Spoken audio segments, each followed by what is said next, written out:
നമ്മുടെ ചാനലിലേക്കും വീഡിയോയിലേക്കും എല്ലാവർക്കും സ്വാഗതം. ഇപ്പോൾ ഗ്യാസ് കിട്ടാൻ ഭയങ്കര ബുദ്ധിമുട്ടല്ലേ? അപ്പോൾ പിന്നെ ഗ്യാസ് ഇല്ലാണ്ട് പാചകം ചെയ്യാണ്ട് നോക്കല്ലേ നല്ലത്. അതിനു വേണ്ടിയുള്ളൊരു പാചകവിദ്യയാണ് ഇന്ന്. നിങ്ങളെല്ലാവരും കാണുക, സബ്സ്ക്രൈബ് ചെയ്യുക, ലൈക്ക് ചെയ്യുക, അതുപോലെ തന്നെ എല്ലാവർക്കും ഷെയർ ചെയ്തും കൊടുക്കണം. അപ്പോൾ വീഡിയോയിലേക്ക് പോകാം. ഗ്യാസ് കിട്ടാനില്ല അല്ലേ? യുദ്ധങ്ങളുടെ പരിണിതഫലം നമ്മുടെ നാട്ടിലും കണ്ടു തുടങ്ങി. വീടുകളിലും ഹോട്ടലുകളിലും ഒക്കെ ഗ്യാസിന് ഭയങ്കര ക്ഷാമമായി. ആരും വിറകടുപ്പൊന്നും ഉപയോഗിക്കുന്നുണ്ടാവില്ല. ഇൻഡക്ഷൻ കുക്കർ ഉപയോഗിക്കാനാണെങ്കിൽ ഇലക്ട്രിസിറ്റിയുടെ വില വളരെയധികം.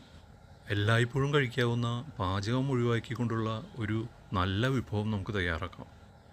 നാടൻ ഭാഷയിൽ പറയുകയാണെങ്കിൽ അവിൽ കുറച്ച് കഴിക്കാം. ഇതിനൊപ്പം പഴവും ഉണ്ടെങ്കിൽ ഹെൽത്തി സമീകൃത ആഹാരവുമായി. ഇവിടെ ഞാൻ 1/2 കിലോ അവൽ ആണ് ഉപയോഗിക്കുന്നത്.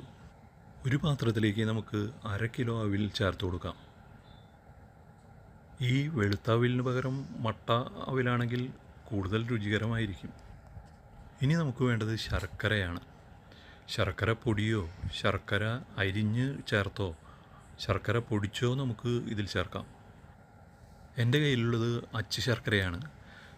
500 ഗ്രാമിന് ഇത്രയും വലിയ ഒരു ശർക്കര മതിയാകും. അത് നമുക്ക് ഇതിലേക്ക് അരിഞ്ഞ് ചേർത്ത് കൊടുക്കാം. ഇനി ഇതൊന്ന് മിക്സ് ചെയ്യാം. അതിനുശേഷം വീണ്ടും ബാക്കിയുള്ള ശർക്കര ഇതിനു മുകളിൽ അരിഞ്ഞിട്ട് കൊടുക്കാം.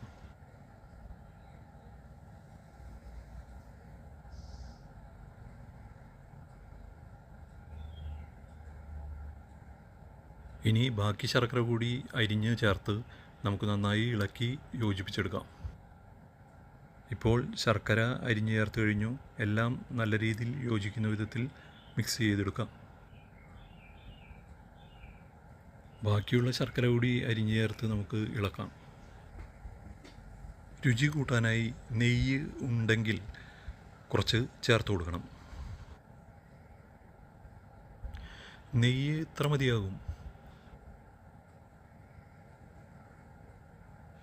ഇനി നമുക്ക് നെയ്യ് നന്നായി ഇതിനോട് കൂടി യോജിപ്പിച്ചെടുക്കണം. നന്നായി ഇളക്കണം. ഓക്കെ, നെയ്യ് ഇതോടൊപ്പം നന്നായി ചേർന്ന് കഴിഞ്ഞു. ഇനി അവിൽ ഒന്ന് രുചിച്ച് നോക്കണം. അതിൽ ഉപ്പ് ഉണ്ടോ എന്ന് നോക്കണം. ഉപ്പ് പോരാ എങ്കിൽ കുറച്ച് പൊടിയുപ്പ്, വളരെ കുറച്ച് മതി. കാരണം ശർക്കരയിൽ ചെറിയ ഉപ്പുണ്ടായിരിക്കും. അവിലിൽ ചേർത്ത് ഇളക്കി കൊടുക്കണം.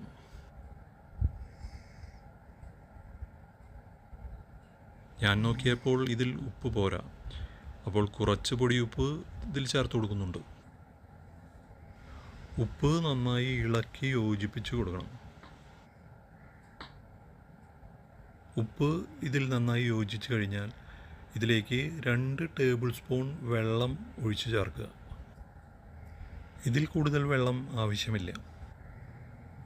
ഇനി എല്ലാം കൂടി നന്നായി ഇളക്കി യോജിപ്പിക്കുക.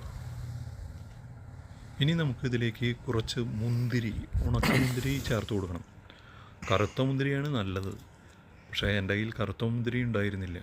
അതുകൊണ്ട് തന്നെ വെളുത്ത മുന്തിരി ഞാൻ ഉപയോഗിക്കുന്നു. മുന്തിരി ഇതിൽ ഇളക്കി യോജിപ്പിക്കുക. ഇപ്പോൾ പാചകം വേണ്ടാത്ത വിഭവം തയ്യാറായി കഴിഞ്ഞു. ഇനി ഇത് ഒരു പാത്രത്തിലേക്ക് നമുക്ക് മാറ്റാം.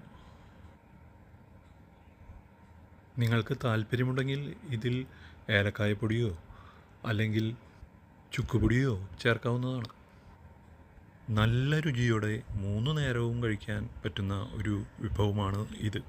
പഴം കുഴച്ച് ചേർത്തോ അല്ലെങ്കിൽ കുറച്ച് വെള്ളമൊഴിച്ച് കുഴച്ചോ നമുക്കിത് നന്നായി ഉപയോഗിക്കാവുന്നതാണ്.